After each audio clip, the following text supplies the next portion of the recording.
Imagine a scenario where a multi-ton vehicle approaches an obstacle at speed. The driver reacts, pressing the brake pedal, yet the vehicle continues its trajectory. What unseen failure occurred in that critical moment, and how is it possible to arrest such kinetic energy? The seemingly simple act of stopping a car involves a complex interplay of physics, engineering, and materials science. At its core, the braking system translates a driver's foot pressure into immense stopping power, relying on two fundamental principles: friction and hydraulics. Friction, the force opposing relative motion between surfaces in contact, is the primary mechanism. When you engage the brakes, specially engineered materials are forced against a rotating component, converting the vehicle's kinetic energy into thermal energy, which then dissipates into the atmosphere. The unsung heroes in this conversion are the brake pads. These composite friction materials, typically housed in a caliper, are engineered for specific temperature ranges and wear characteristics. Their composition determines the coefficient of friction and their ability to resist fade under extreme heat. Working in conjunction with the pads are the brake rotors or discs. These heavy-duty metallic components, usually cast iron, provide the surface against which the pads press. Rotors are designed to dissipate heat rapidly and withstand the immense thermal and mechanical stresses generated during braking. Consider this: a vehicle exhibits a grinding noise and a noticeable vibration during braking. The brake pedal feels firm, but stopping power is diminished. What component is most likely at fault, and why? The sound and vibration strongly suggests worn brake pads allowing the metal backing plates to contact the rotor, or a warped rotor caused by excessive heat. Both reduce effective friction. However, friction alone is insufficient. The force exerted by a driver's foot is minimal compared to what's needed to stop a car. This is where hydraulics intervene, employing Pascal's principle to multiply force. A small force applied over a small area generates a high pressure, which is then transmitted uniformly throughout an incompressible fluid to a larger area, resulting in a significantly amplified force. The brake fluid itself is critical. It must be virtually incompressible and maintain its properties across a wide temperature range.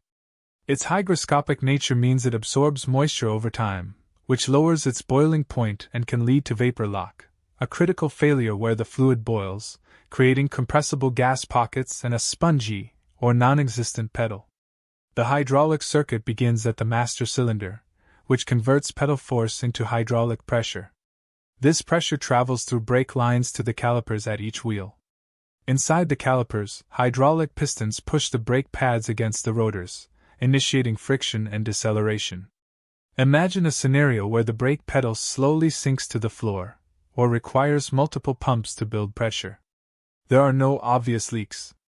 What specific component failure within the hydraulic system is the most probable cause?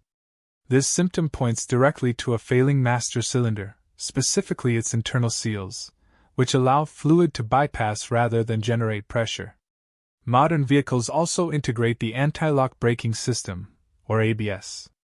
This system utilizes wheel speed sensors to detect impending wheel lockup during hard braking.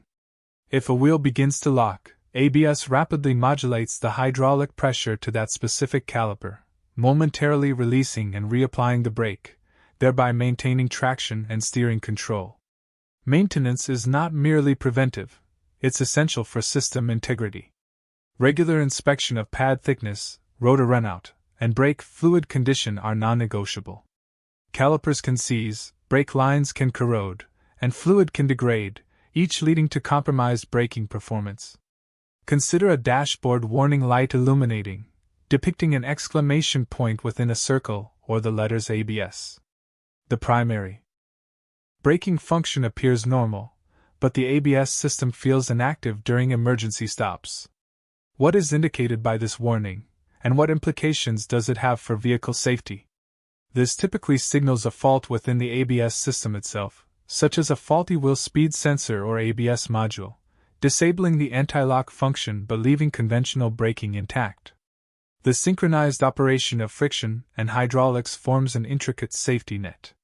The precise engineering of pad compounds, rotor ventilation, fluid specifications, and electronic control units ensures that the driver's intention translates into effective and controlled deceleration. Each component has a specific function, and its operational integrity is paramount. The hidden hero stopping your car is not a single part, but a meticulously engineered system. Understanding its principles, components, and potential failures is critical for appreciating the safety margins we often take for granted on every journey.